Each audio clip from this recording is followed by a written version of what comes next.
everybody. My name is Jana. I'm heading ECFR's Berlin office, and I'm delighted to welcome you to today's session on the famous Zeitenwende and what it all means. So I think we just make sure that everybody has the opportunity to join. I see that people are still coming in, so bear with us, and we'll start immediately. So maybe I start by introducing my dear panelists, and I'm super happy that we were able to organize this on such short notice, and that we brought three not only distinguished speakers, but also close friends of ECFR or personal friends of mine to this discussion. I'm happy to welcome Sergey Lagodinsky, who is a member of the European Parliament, who is actually the spokesperson for the Greens EFA group on Russia, which I think makes it particularly interesting to have him here. And also, if I might kind of share this information, Sergey knows Russia very well because it's his country of origin. So he has a special, also I think, emotional attachment to Russia. Also with us is Nils Schmid, who is a spokesperson for foreign and security policy of the SPD, and Sophia Besch, who's a senior research fellow at the Center for European Reform, CER, in London, based in Berlin, and one of the leading security and defense experts. So I want to keep this rather informal and want to have a conversation with me amongst you, later also with our audience, so we don't hear long introductory remarks. Maybe I need to announce in the beginning that Sergey can only join us for half an hour, so don't be surprised. These are busy days and he needs to leave early. Dear audience, you can put your questions in the Q&A box, and we come to them later in the discussion. I try to include them and bring them up. So I thought I'd start by asking all of you basically an initial quick question, allowing you also to share your thoughts on the current developments and, of course, the German role in it. And maybe I start with you, Sergey, since you need to leave, and because you are basically also the kind of the Brussels hub here, so you know the debates in Brussels by heart. And yeah, looking at those debates and maybe looking a bit back, the debates about the sanctions packages, how do you see kind of Germany evolving, and wasn't it actually the case that for a long time we were seen by many as basically the weak link of the European Union, or how did you grasp the atmosphere when it comes to Germany's role? Thank you. Thanks for organizing this, and thanks for inviting me. I do think that Germany, or the German government, was for a very, very long time perceived as a government which is not very clear in its line vis-a-vis Russian government. Some of that was based on facts, some of that was based on projections. I think this is important also to say, and I, as someone who was in the opposition to the previous government of Merkel, I still insisted that this is not a complete picture. This picture was dominated by the view of Germany pursuing its own economic interests at the cost of neighbors, especially regarding Nord Stream 2. This was a line where we in the parliament, the overwhelming majority, positioned ourselves as someone who advocated to stop Nord Stream 2, but this has become the symbol of this German political weakness vis-a-vis Moscow. This has undergone some changes with the new government and with the new coalition treaty, especially, which sent different signals. And there was a lot of hope and a lot of projection of hope on the new government. I must also say because of the Green participation, but also because of the new stance and also new faces like Nils Schmid. I mean, not a new face, but of course, someone who continues to be outspoken on those issues. Michael Roth as the chair of the Foreign Affairs Committee. So there was a lot of hope. And then we had a phase of this pre-crisis, pre-war phase of the crisis, where I think we had a communication problem. And I would say a lot of this has something to do with this government being new, but also with a general disorientation of everyone on the continent, and especially Germany, but everyone on the continent did not have to reorient their policies. You know, for Boris Johnson or for the Polish government, this was a new situation, this was a confusing situation, but they had already their line and the trajectory they could follow.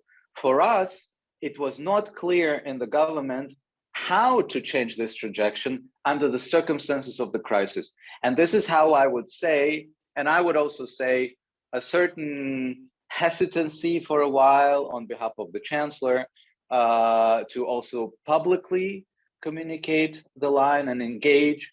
It has given a window for the rest of the world to project, but also to make substantial accusations to us that we are not clear again on Nord Stream 2 because of what I call the Harry Potter game, which just lasted too long, where like everyone was like, so is he going to pronounce this name or is he not going to pronounce this name?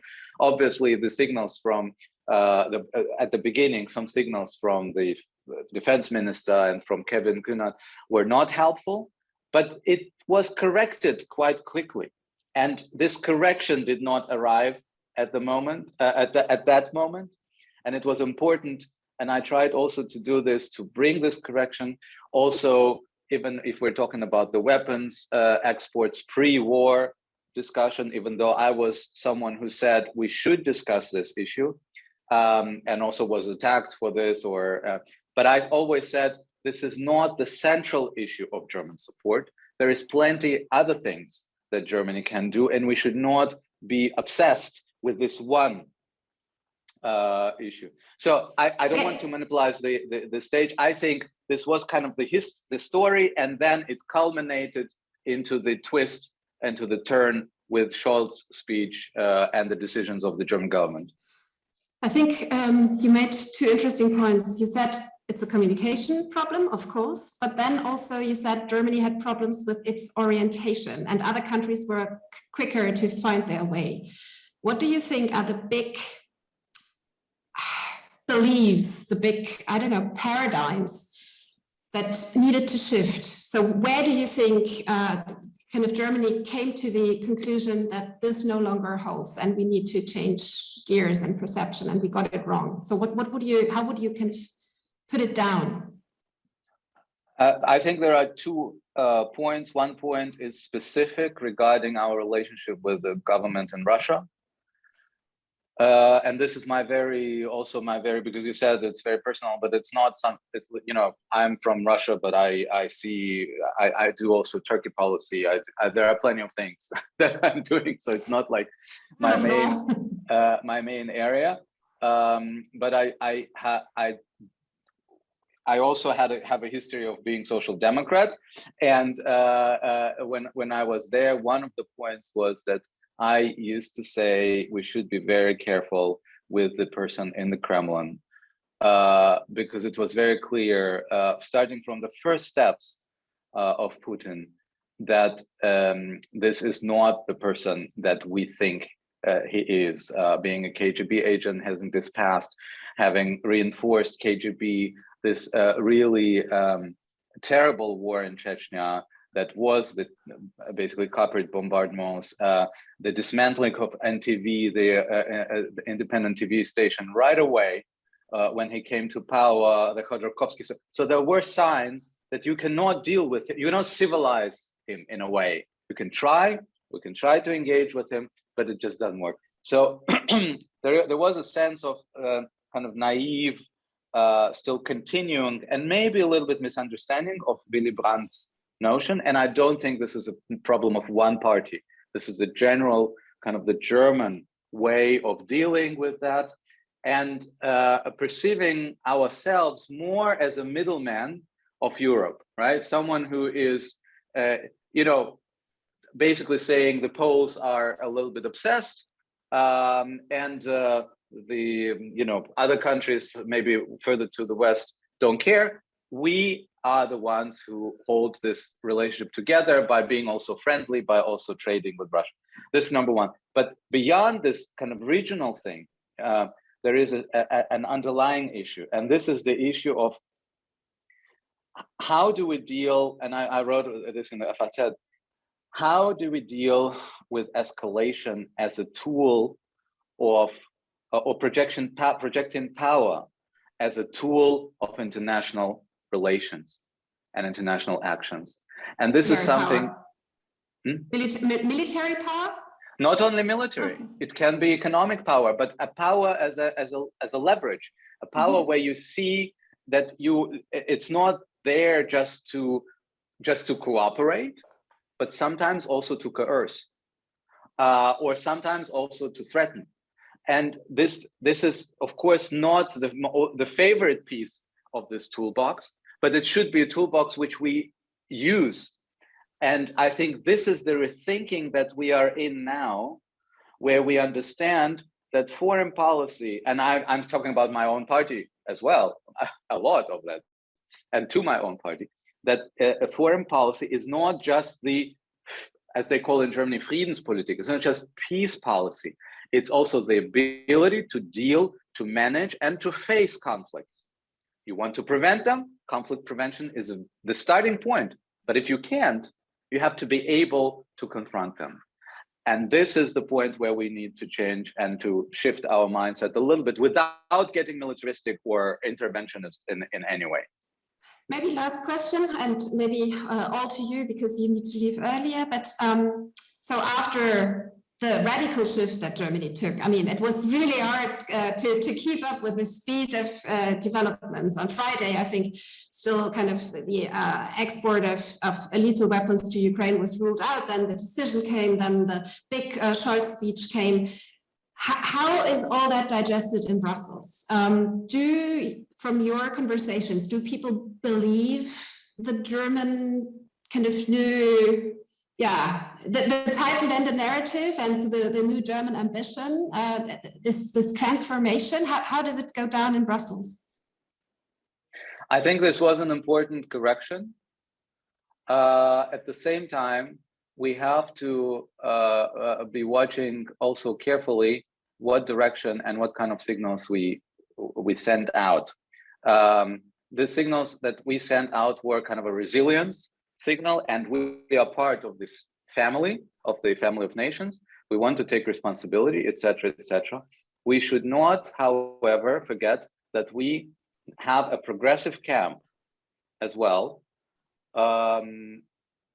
which will be watching closely what kind of this rhetoric is actually a thought through strategy rather than just, shooting out numbers.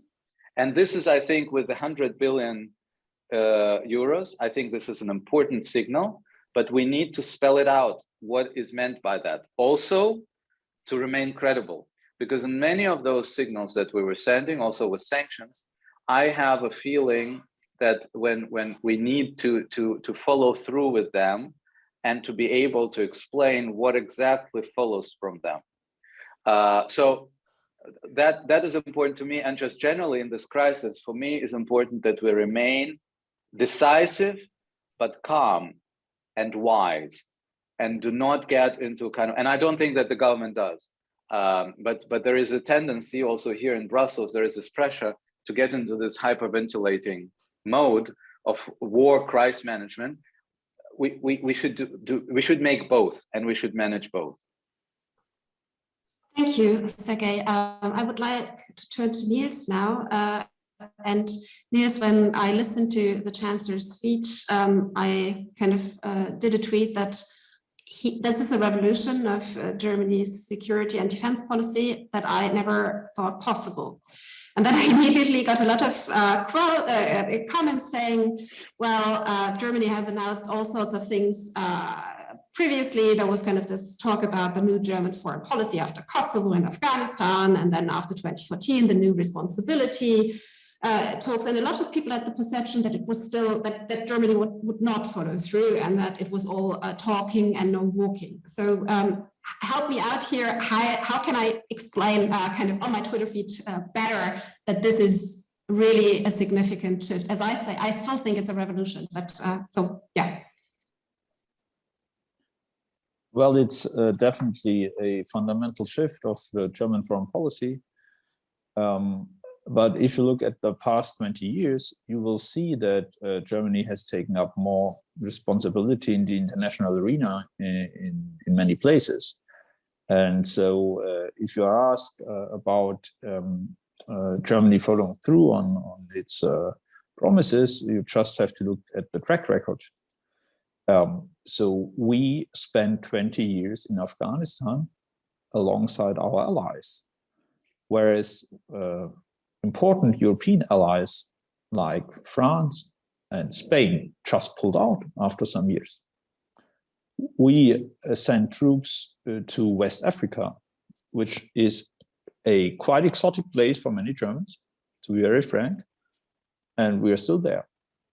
And we increased spending on defense as we promised, maybe not to the extent some wanted us to do it, but still we did.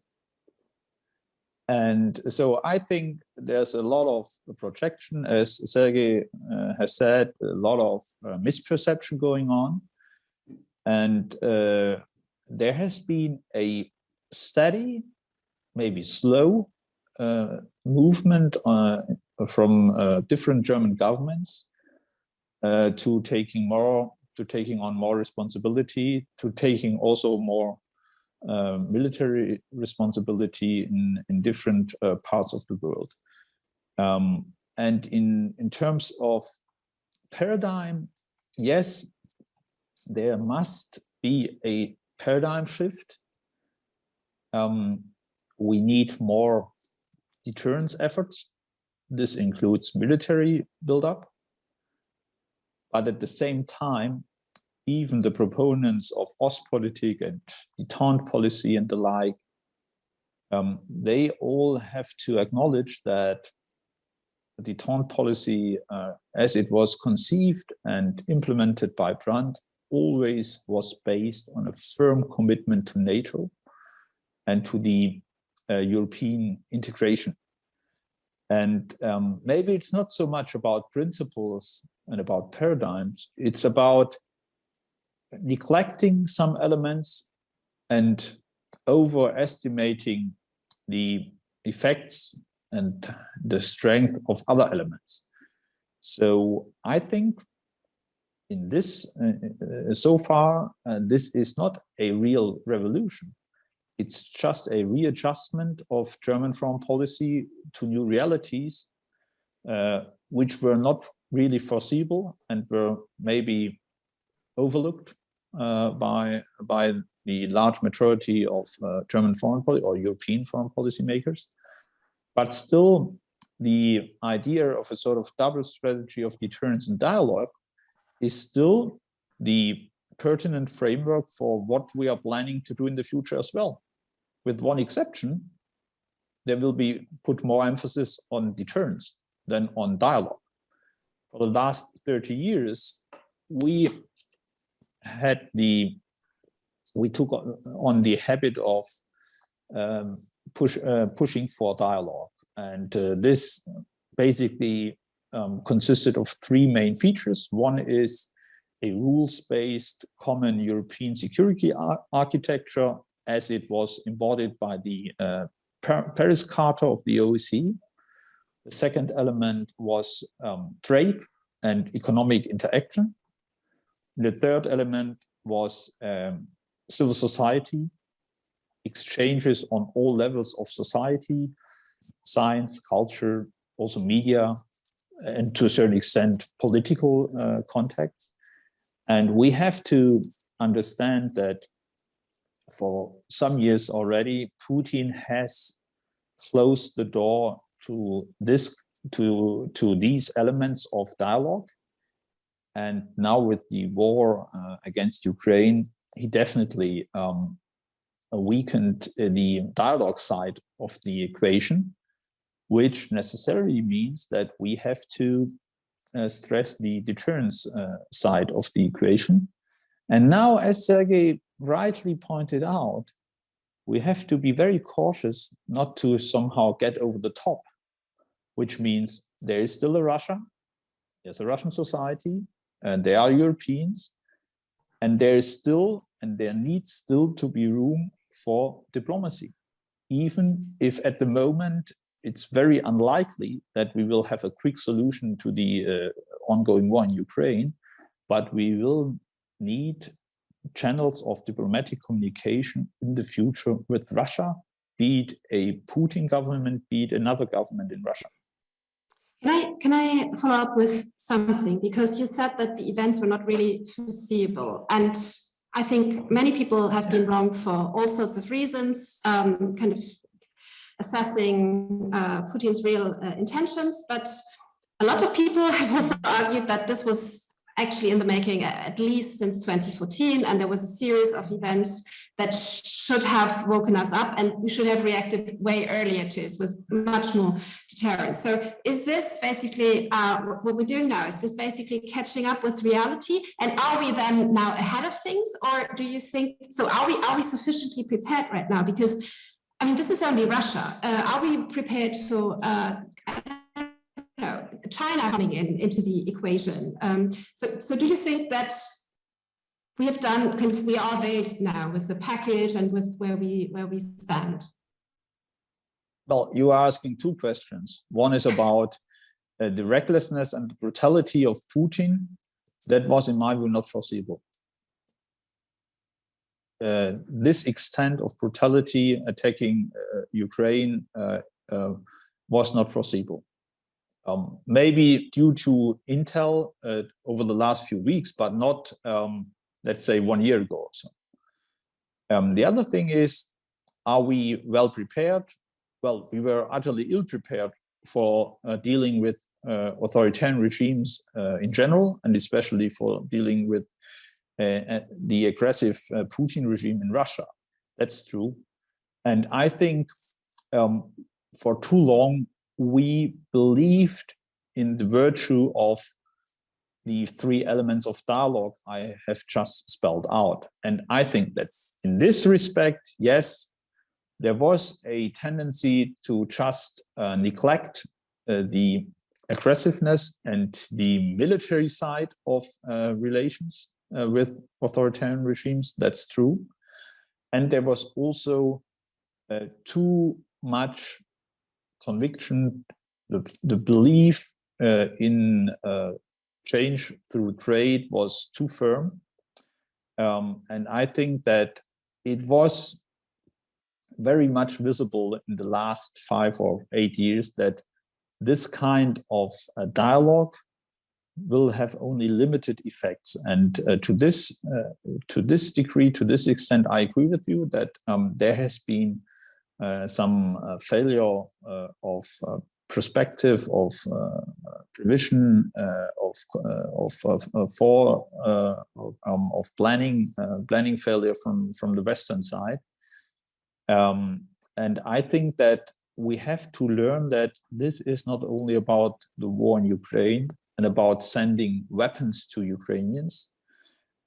This is a much larger conflict about the future role of Russia in Europe, but also about us confronting or dealing with authoritarian regimes in the whole of the world. And to be better prepared for that, we need investment in deterrence, but we will continue to need smart diplomacy as well.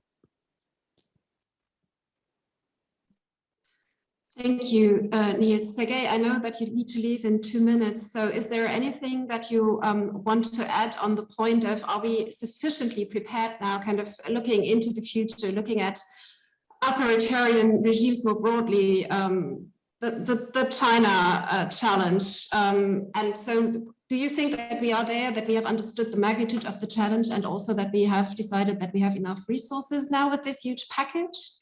Maybe last comment, and then I'll let you go. Yeah. To be honest, I don't think we are prepared at all, if we are honest, because without the NATO, without the biggest NATO partner, we would be basically out there totally defenseless. And there is also another reason why we're not prepared. And this is something where I would maybe contradict Nils a little bit, if I may. This blind, maybe naive, maybe motivated by other reasons, investment into this one-sided relationship in terms of energy dependency from Russia for decades.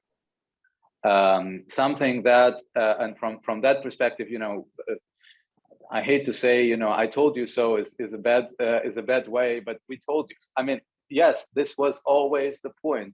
We should be careful about that, both in terms of environmental issues, but especially because of geopolitics. And now we are stuck there, and getting rid of it is a midterm or long-term project, but we need a short-term independency in order to be able to act. And this, I think, is one of the biggest strategic mistakes and failures of the past 20 years that we have now. Thank you, Sergey, and we appreciate that you took the time, and I appreciate very much from both of you, Nils and Sergey, that you are really also open to some self-criticism, and that I think this honesty is very much appreciated also amongst our audience. So back to Nils, I haven't let you off the hook. That was just a distraction, because one of the questions that I saw also in the chat already, but that I had too, was, so it seems that there was a rapid speed of developments, and that not everybody was on the same page all the time, and that the 100 billion package was a surprise to some. And we already heard the spokesperson of the Young Social Democrats, the Jusos, be highly critical with the money. And so my question basically is, how much do you think is the coalition aligned? How much is all of the SPD, the left wing, your party chair, and the chair of the parliamentary fraction, Rolf Mützenich, Sunday morning gave an interview publicly saying that he was not in favor of higher defense spending. So a lot of people seem to be a bit surprised. And so how much is this coalition on board now, and how much work will it be to keep the club together? Well, I do not know too much about the Greens and the Liberals, but I can tell you from the Social Democratic Party that Chancellor Scholz has the full backing of the parliamentary group and the party. There are, of course, some individual voices being a little bit more skeptical, but there is one thing we should not underestimate. We had a digital parliamentary group meeting this week, in which Olaf Scholz explained to us how he came to the conclusion of the necessity to spend more on defense, and how he wants to implement the 100 billion euro package for the German army. And I think that he did a very good job in explaining it to us. He did not have the time to spell everything out in his address in the Bundestag, but it is very clear that this package is also a tool to allow the ordinary budget to proceed as usually it does, meaning that all the policy fields that are covered in the coalition agreement, and which of course are dear to the hearts of many policy experts in parliament from all the three governing parties, that these policy fields and the ideas that have become part of the coalition manifesto, that they can be covered by the ordinary budget along the usual lines of how a budget is prepared and debated in parliament. And so I think that this domestic policy side of the coin, which was not the focus of Scholz's speech in the Bundestag on Sunday, that this is very important for the cohesion of our governmental coalition, and also for resilience in a broader sense, which means that if we're really in a competition between authoritarian and democratic systems of governments, of course, it's also about us, about our capability to generate growth, prosperity and social justice, to speed up innovation, to create new technologies in the European Union, in Germany. And I think that this domestic policy side of Scholz's policy is really, really significant. And this will help us to realize the necessary efforts for the German Bundeswehr as well. Thank you very much. So I'd like to bring Sophia in now, as kind of think tankers are supposed to be troublemakers. So Sophia, I count on you. How much do you buy into that narrative that we are now capable geopolitical Germany all of a sudden overnight? So how credible is all of this to you as an analyst and a troublemaker? Okay, well, thank you. Thanks for having me. I wanted to start by just adding one or two elements to what we've heard already. I think one key part of Scholz's speech that we haven't talked about yet is that he said that we are not doing this in response just to Allied pressure, but as a reaction to a changed threat perception, a changed German threat perception.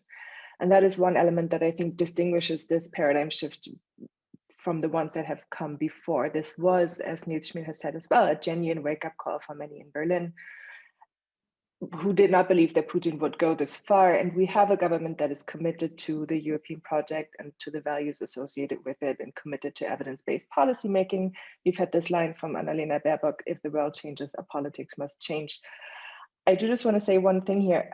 You know, I welcome this change of position. I'm even a bit proud of the decisions that my government has made over the last few days. But of course, the world did not change last Thursday, right? It did not change last Sunday. Berlin has, for years, ignored many of the warnings of our allies, many of the warnings that came from Putin himself. And I agree with Sergey and with Nils Schmid that not all criticism was justified.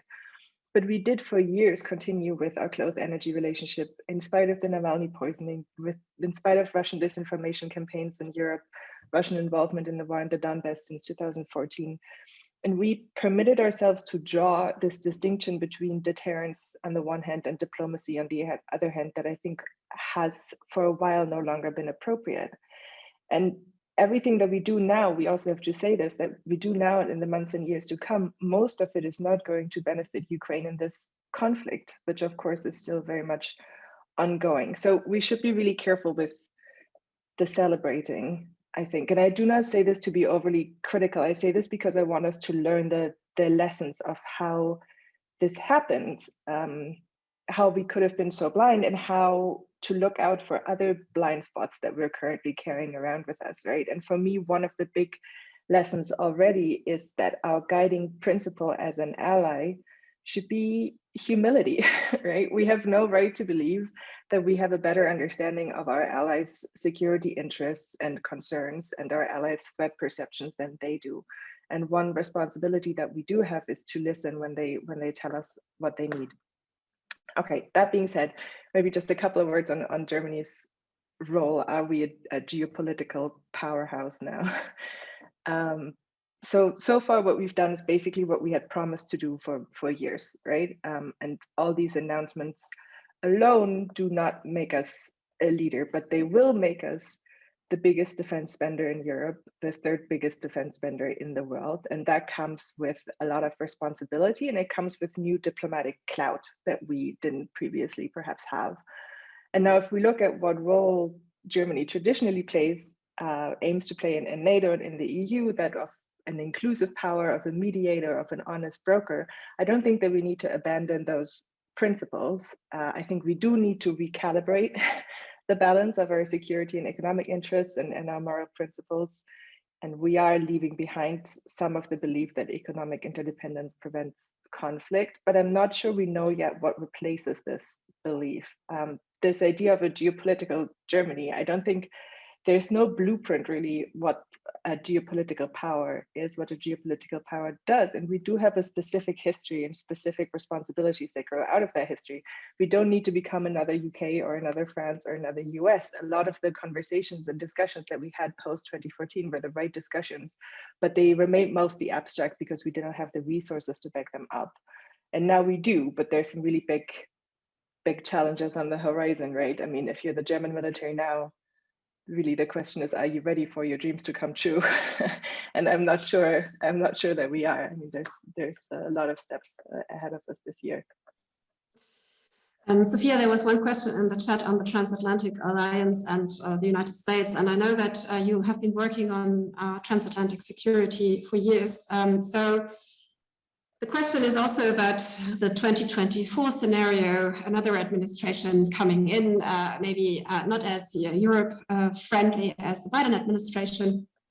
And the question really is, if Sergey is right in saying, thanks God we had the United States, that was kind of the one force that kept the club together, but also that is now providing the security guarantee. So do you think that we have now with a stronger Germany, do you think that will unlock some potential in the, not only in the EU, but in Europe more broadly, to really step up and to contribute more to the transatlantic reliance, to keep the Americans in? Do you think it's possible to keep the Americans in? So how do you just see that scenario now?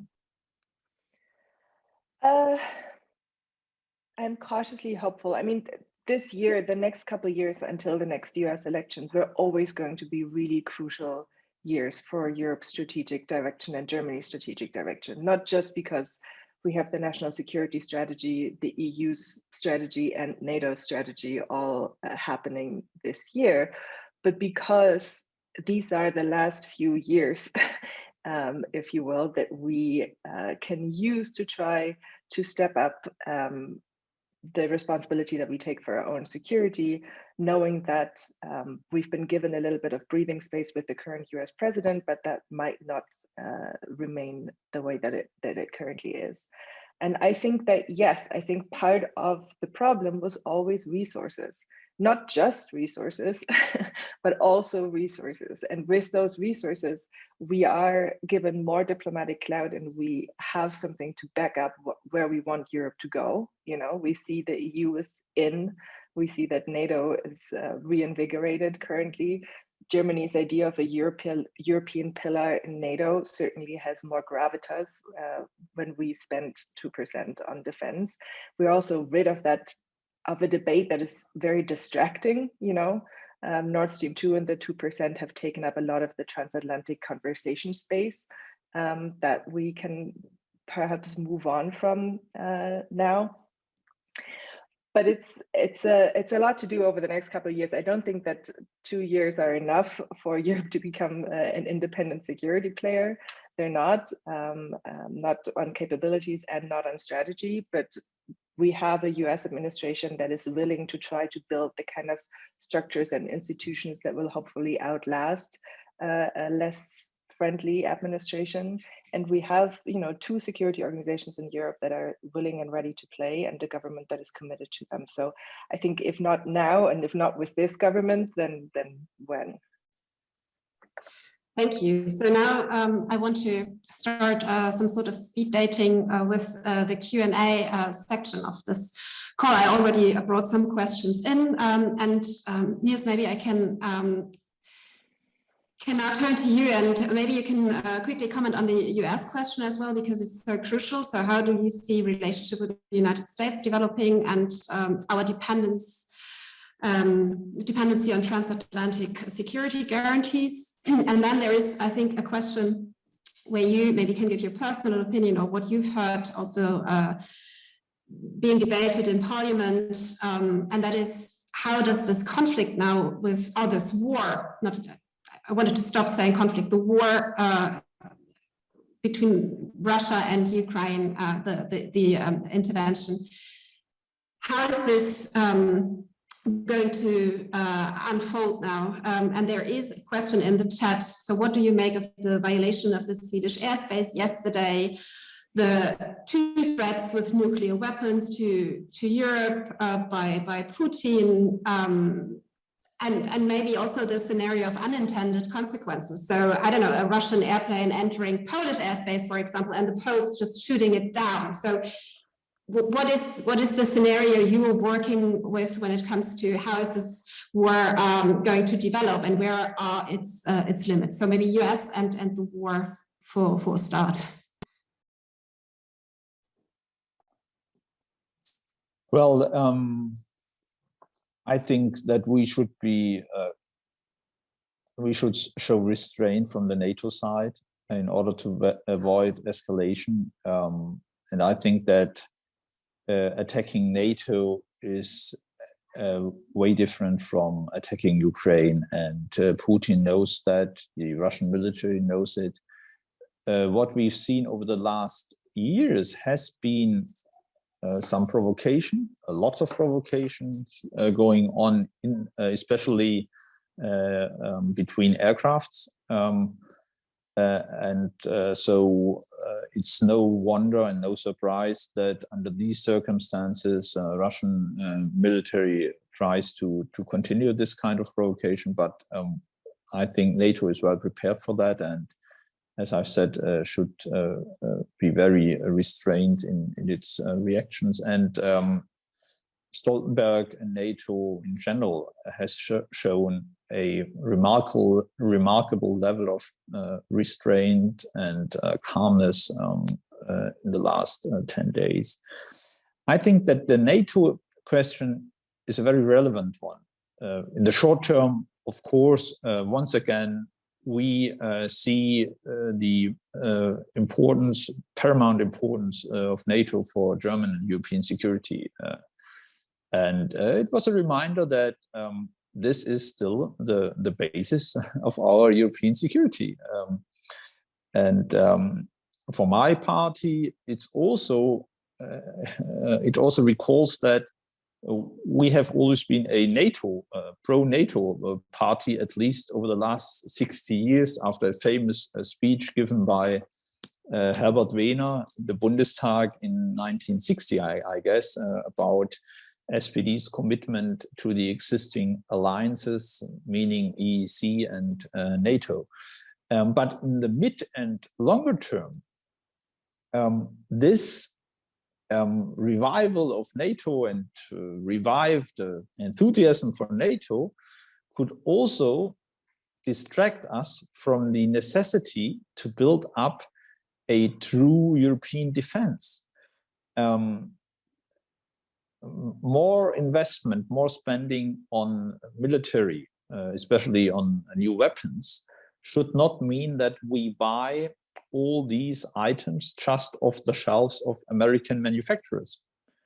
And this is a huge challenge to harness ourselves in the very short term, but at the same time continue to pursue a common European defense projects.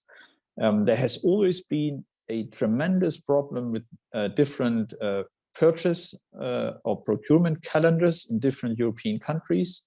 One country needing to buy a new airplane very, very soon, the other country being able to wait for another 10 years. And these problems are now sharpened under the urgency to equip our militaries with new arms and weaponry all around. So I think that this is a particularly political challenge, not to give up on European joint ventures. And I think that the real answer to the Russian attack on Ukraine should not only be to do very quick steps, but also to emphasize this need for European joint sanctions, joint procurement and development. And this brings me back to a broader issue, which is about sustainability of the new policy. As I've said, it's not only about sending some weapons to Ukraine. It's about budget. It's about procurement. It's about common development, common procurement, joint ventures for many years. This is not a one-stop thing. We are in a long game with Putin and Russia in Europe, and we have to understand that in the military aspect of it, but also in the hybrid warfare aspect of it, we have to build up resilience for many years. And in this context, strengthening the European pillar, strengthening European defense is and remains vital. Sophia, I want to give the European defense to you, because I mean, you were hopeful, cautiously optimistic, but I mean, when we look at the efforts of the past, like let's just take the PESCO projects. I mean, none of them is really a game changer. Maybe the best we get is military mobility, but when it comes to critical enablers, I think we cannot find them in the PESCO project. So do you think there is now kind of really the possibility that we can work better together on the European level, and that this sense of urgency is felt? There was a question about joint threat assessment. Do you think that unity that Europe has right now when it comes to how Russia kind of needs to be read is lasting? And is this, do you see concrete projects emerging on the European level? And the next question, and maybe you can answer both of them quickly, is so just for Germany to digest this 1 billion kind of present from heaven, I would say. Nobody planned it, so it's there all of a sudden. Can we digest it? Can we manage it somehow? Because I mean, the problem I've heard very often in the past was sometimes not the amount of money that was lacking, but that there was a lot of money that couldn't be spent. So why is that all of a sudden different? Yeah, two great questions. I'll try and be short on both of them, and I'll start with the second one. So of course, the demand for years has been more money, and the Bundeswehr and the Defense Ministry absolutely do need resources. They need to modernize, they need to fill huge gaps in equipment, and they need to be able to provide some planning security for big capability projects, particularly European cooperative projects, which notoriously get delayed and clash with our budgetary horizons. But the problem, as you rightly say, is not and was never only money, right? We have an infamously sluggish procurement office, which has so far resisted all reform attempts. We're in the middle of a lot of uncertainty, a lot of soul searching over the mandate of the Bundeswehr. You know, just over the last 20 years, we went from a focus on territorial defense to expeditionary missions and operations, back to defense and deterrence, potentially with a focus on newer threats in cyber and space. We're in the middle of a critical review of our crisis management operations post-Afghanistan. We're in the middle of working out new arms export legislation. This year is always going to be a really important year for German strategic direction. We now have more weight in these discussions, and we need to recalibrate and review a lot of these positions in light of the new resources. And also, just as an aside, under new public scrutiny, right? For a long time, the defense debate in Germany has been a little bit niche, and that is likely going to change now, which is a good thing.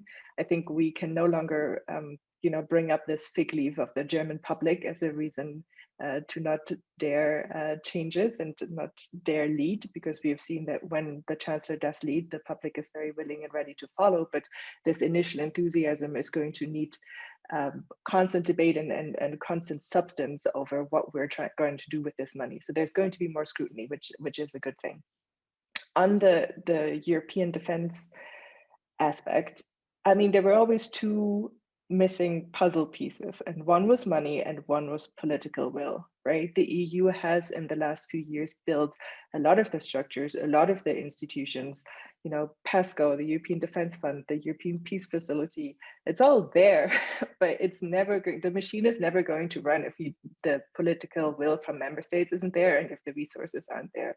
So if the political will is actually going to be sustained, if this isn't, a quick surge of passion, but if we can actually translate this new threat perception into more support for what the EU Commission, the European Parliament, the EDA are trying to build, I think this might be the moment. And I completely agree with Nils Schmid on the challenges when it comes to European procurement. I think the Commission is trying to set itself up as a mediator to try and make these cooperative programs run more smoothly.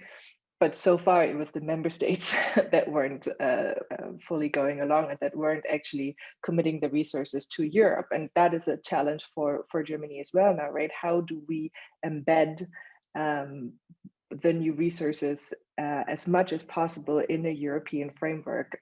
Let's, in our procurement plans, not focus just on national projects, but let's try to be as European as possible when it comes to the capability planning that we're going to have to do over the next few months.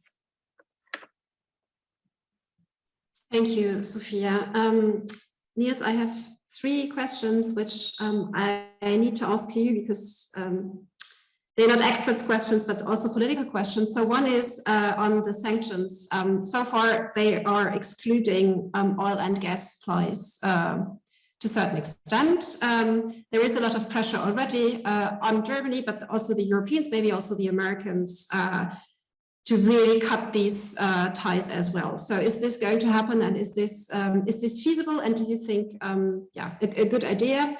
And then again, there was a question, do you exclude that there will be a larger war with Russia involving NATO? And maybe last question, do you have any idea of an off-ramp or of some settlement of this conflict, something that, where kind of Ukraine and Russia could agree, or that Putin would enable Putin to climb down the tree he sits on? In terms of sanctions, all options need to remain on the table.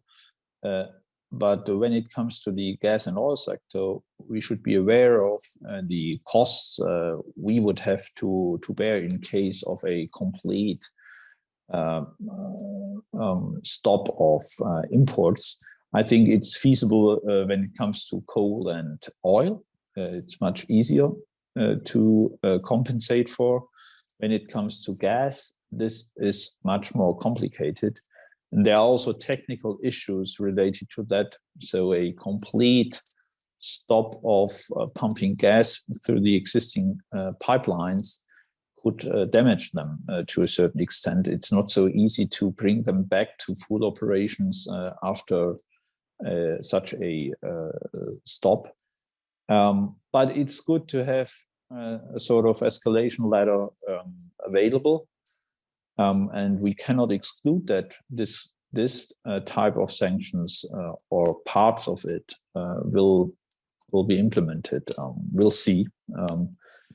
And I think that Putin was surprised by the extent of economic sanctions. And it's also a cautionary tale for our businesses with regard to other authoritarian regimes and business links to them.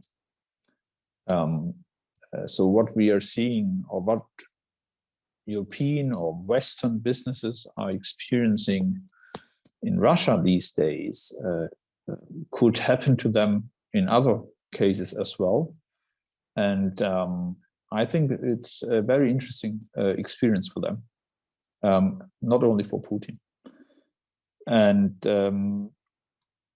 with today's knowledge, I would exclude a nuclear war with Russia, of course. So I think we should not exaggerate.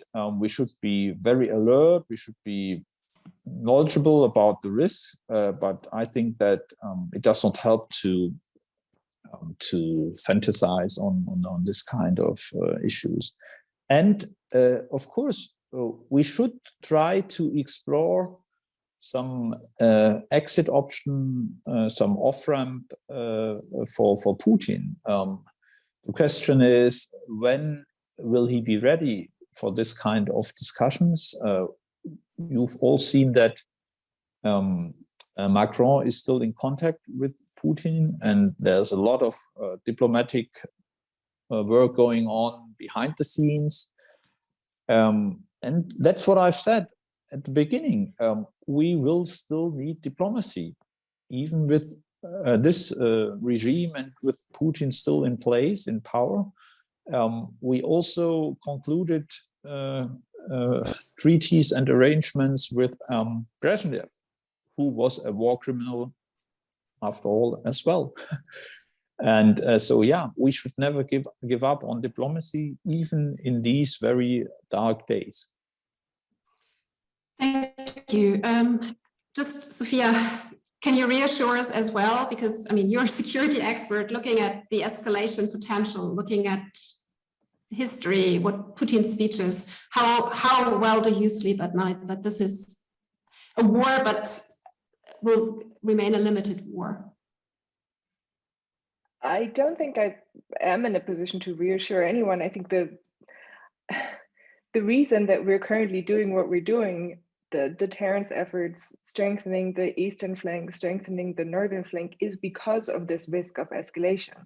I don't think that's about fantasizing. You know, that is a very real risk, and NATO is in a position to deter against that risk, and that's why we're undergoing all the efforts that we're currently undergoing. I think it's right that we are showing restraint. I think the Biden administration has been incredibly smart in its line on the nuclear questions.